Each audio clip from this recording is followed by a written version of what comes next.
এই বিস্কিটটা আপনি গ্যাসে চায়ের জল বসিয়েই বানাতে পারবেন। এত টেস্টি, এত মুচমুচে যে বেকারির বিস্কিটকেও হার মানাবে। নমস্কার বন্ধুরা, প্রমিতারা চ্যানেলের পক্ষ থেকে আজকে শেয়ার করতে চলেছি বাড়িতে বানানো বেকারির বিস্কিট। তাহলে ভিডিওটা স্কিপ না করে দেখতে থাকুন। প্রথমেই একটা বাটিতে নিয়ে নিয়েছি রান্নার তেল হাফ কাপ, সাথে দিয়ে দিয়েছি 1/4 কাপ গুঁড়ো করা চিনি, দুটোর মতো এলাচ গুঁড়ো করে দিয়ে দিয়েছি। এবার এই সবগুলোকে একসাথে ভালোভাবে মিশিয়ে নেব।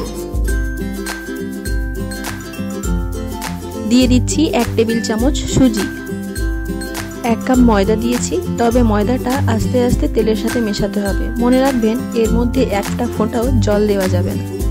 এইভাবে অল্প অল্প করে ময়দা দিয়ে মিশিয়ে নিতে হবে। দিয়ে দিচ্ছি হাফ চা চামচ বেকিং পাউডার, সাথে দিয়ে দিলাম 1 টেবিল চামচ মিল্ক পাউডার। এবারে হাত দিয়ে পুরো ডোটা এইভাবে মাখাতে থাকবো, আর তেল দিয়েই এই বিস্কিটের ডোটা মাখাতে হয়।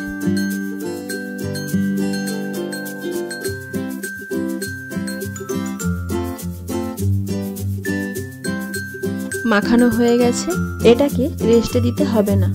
এবার এই ডোটাকে সাইডে সরিয়ে রেখেই একটা থালার মধ্যে তেল দিয়ে হাত দিয়ে ভালোভাবে মাখিয়ে নেব। এবারে একটা টেবিল চামচ দিয়ে মেপে মেপে বিস্কিটগুলো বানিয়ে নেব। তাহলে হয় কি, সব বিস্কিটগুলো একই মাপের তৈরি হবে, আর এই বিস্কিটটা আপনি সাথে সাথেই বেক করতে পারবেন। ঠিক এইভাবে হাতের সাহায্যেই আমি সব বিস্কুটগুলো রেডি করে নিয়েছি। এবারে একটা ডিম ফেটিয়ে নিয়ে ওপর থেকে ব্রাশ করে দেব।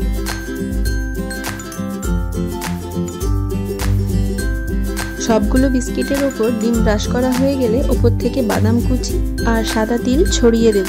এটা বেক করার পর দারুণ একটা কালার আসবে।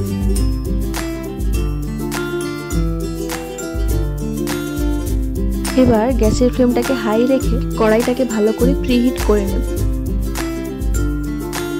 তারপর কড়াইতে একটা স্ট্যান্ড বসিয়ে ওর মধ্যে বিস্কিটের থালাটা বসিয়ে দেব।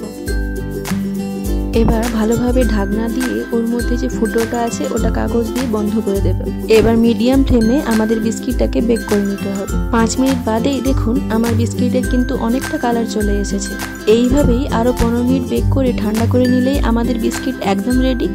দেখুন তো কালারটা কত সুন্দর এসেছে। তাহলে এবার দেরি না করেই চা আর বিস্কিটগুলো নিয়ে খেতে বসে পড়ুন। এইভাবে একবার বানিয়ে দেখুন, বেকারির বিস্কিটগুলো আনাই আপনারা বন্ধ করে দেবেন। ভালো লাগলে লাইক, কমেন্ট, শেয়ার, সাবস্ক্রাইব করবেন।